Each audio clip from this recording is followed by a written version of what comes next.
একসময় রোদ বৃষ্টিতে রাজমিস্ত্রির কাজ করে পরিবার চালাতেন যে মানুষটি, আজ তিনি শুয়ে আছেন ভাঙা ঘরের মেঝেতে। চিকিৎসার অভাবে ঘরবন্দি মোহাম্মদ সুমন মিয়া, যিনি এখন শুধু বাঁচতে চান।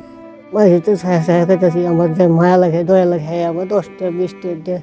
আমি পারি না তো, নাই দেখো লাইটে বিষ ব্যথা হতে আমি যাইছি কাশি বাড়ি নষ্ট করে দিতে বাড়ি আসে না, ফাল্টাইতে ডাইরেক্ট পাল্টাইতে ডাইরেক্ট অপারেশন লিখেছে আমার। ওষুধে কিন্তু কাম হইতো না। নরসিংদীর রায়পুরা উপজেলার উত্তর বাখরনগর ইউনিয়নের লোচনপুর কুড়ের পাড় গ্রামের বাসিন্দা মোহাম্মদ সুমন মিয়া। বয়স মাত্র ৩৫ বছর, কিন্তু অসুস্থতা তাকে করেছে বৃদ্ধের মতো অসহায়। খাওয়াটা মহতলা দেব লাগে, আমিও পারি না।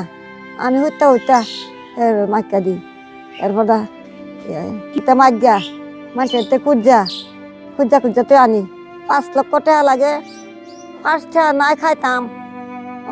5 লক্ষ টাকা আমি করতে দিয়াম, পুতলে আমি অচল হয়ে পড়ছি।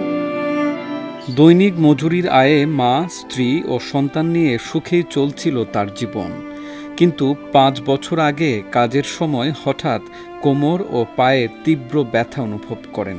সেখান থেকে শুরু হয় জীবনের দুর্বিষহ অধ্যায়। বদলে যায় পুরো পৃথিবী। ছেলেটা খুবই গরিব এবং অত্যন্ত দরিদ্র, তার কেহ কোনো কিছু নাই।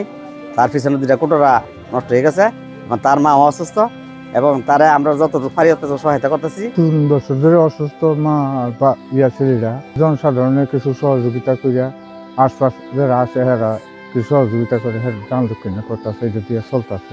আমরা তো গরিব এলাকা, আমরা তো পারতাছি না এটা সাহায্যটা করার লাগি। হরগরে যদি কোনো সাহায্য পায় তাহলে উপকার হইব আর কি। ঢাকায় চিকিৎসকেরা জানান, সুমনের কোমরের জয়েন্ট সম্পূর্ণ নষ্ট।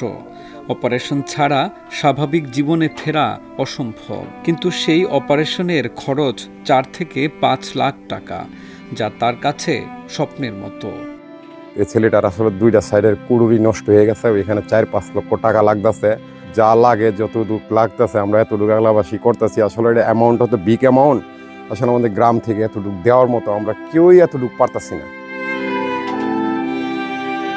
ভাঙা ঘরে বৃদ্ধ মাকে আঁকড়ে ধরে বাঁচতে চায় সুমন। সমাজের একটু সহানুভূতি আর সহযোগিতার দিকে তাকিয়ে আছেন মা।